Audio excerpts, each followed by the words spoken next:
Hey everybody, this is Sean Smith and this is Awakening. Welcome to Awakening because this is something that we do in order to conquer the dead man walking syndrome.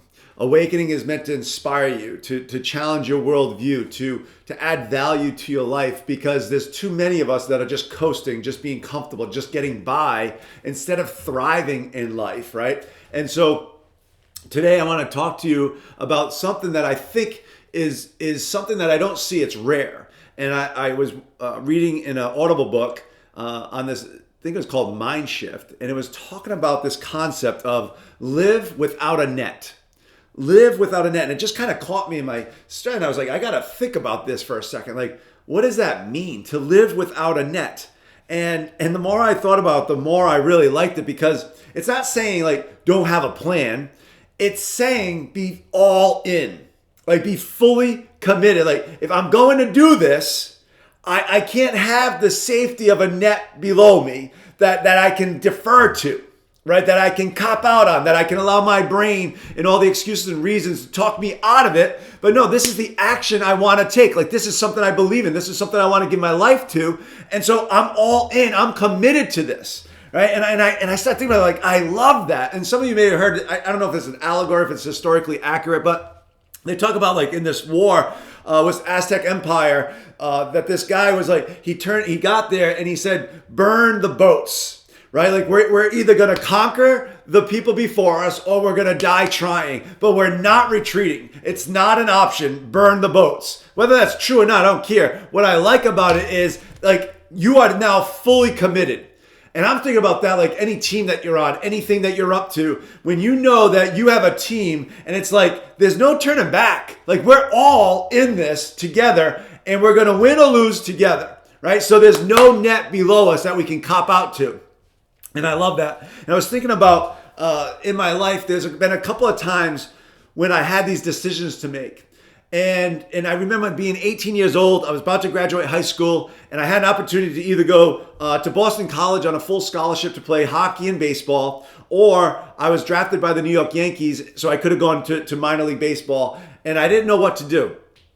So obviously talking to my parents about it and whatnot. And finally, I just made the decision. And I don't know if it was a good one or not, but I was like, you know what? Enough thinking. It's time. And I decided to go for playing professional baseball in the minor leagues.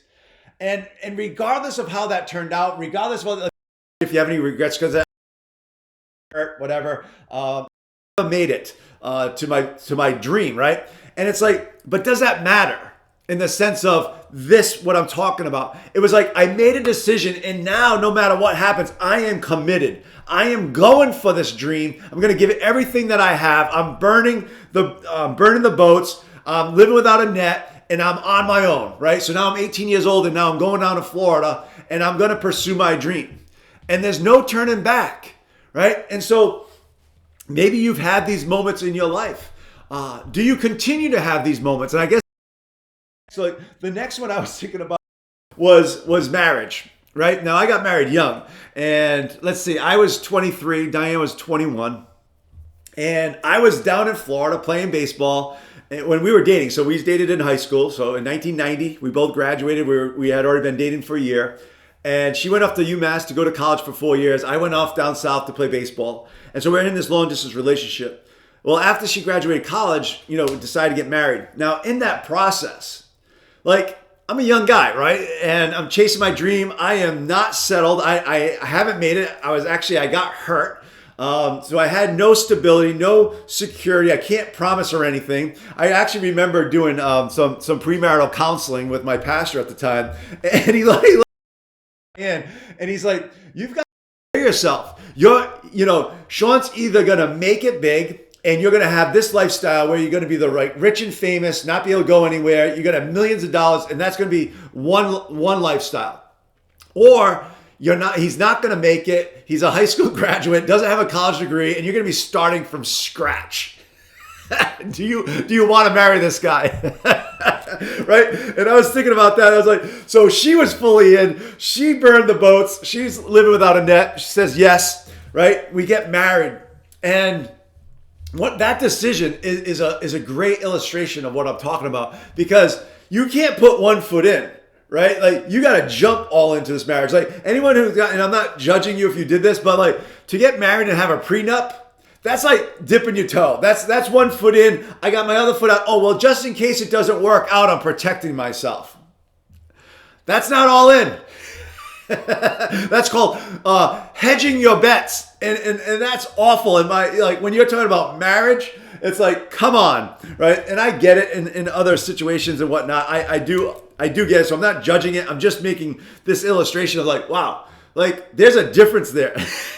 Like I want my wife to know I am fully in this thing till death do us part, right? Now think about, generally speaking, in life. And there is another story. It's actually from the Bible, and it talks about burning the plows. And I love this story because I'm not going to go into the whole story. It's the premise of the story. And it's the same thing about burning the boats. But it was like this person in the Bible is like being challenged to go on their way, to fulfill the purpose or the destiny that God had for them, just like I believe that you all have.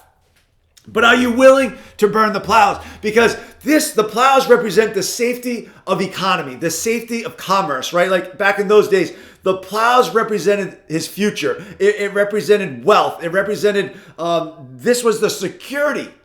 And so God's saying, no, I have a plan, but you've got to be willing to burn the plows. And do you trust me in that, right? And so this is why I say it's about, like there's no, right? This is about this safety net. There's no security in this. In the known, it's the adventure of the unknown. And will you go for it? And then I was like, failure is not an option.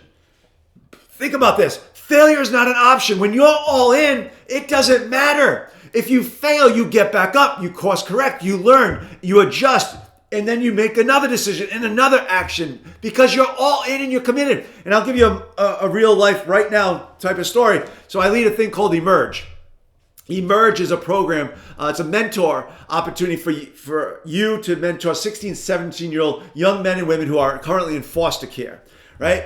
And I started this like 5 years ago, and it was like, I'm just fully committed to this. And we've had obstacle after obstacle. We've run into different things. And it's like, I don't care.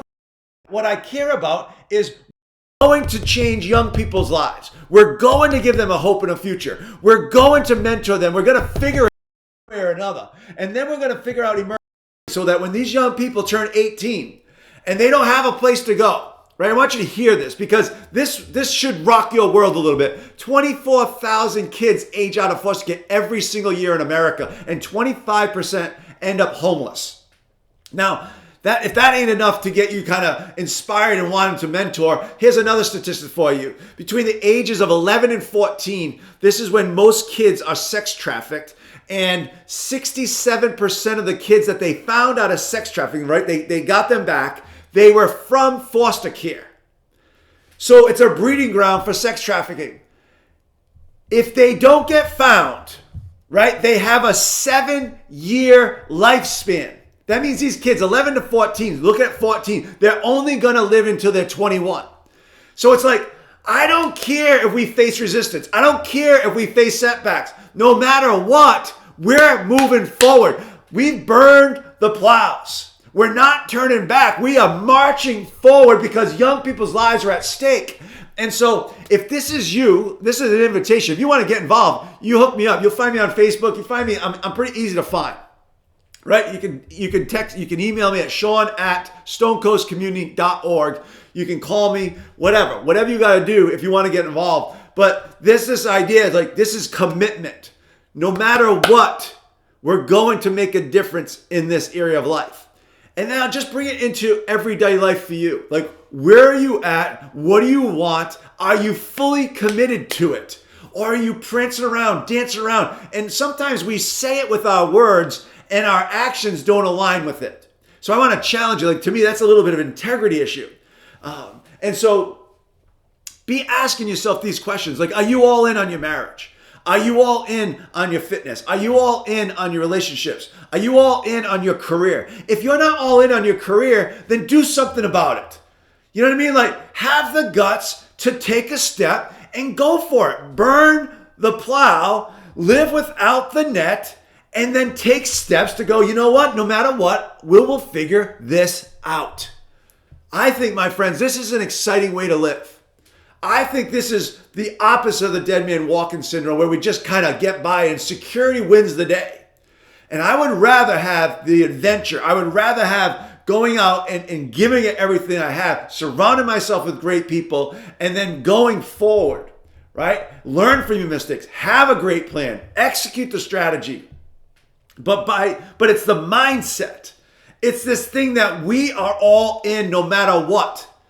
And that's what I want for you, because I want you to be the best version of yourself. I want you to show up as the best husband or wife you can be, the best father or mother you can be, the best employee you can be, the best friend you can be. And you're only going to do that when you're fully committed. And so that's what it means to be awakened. God bless you. We'll see you the next time. Be a blessing, my friends.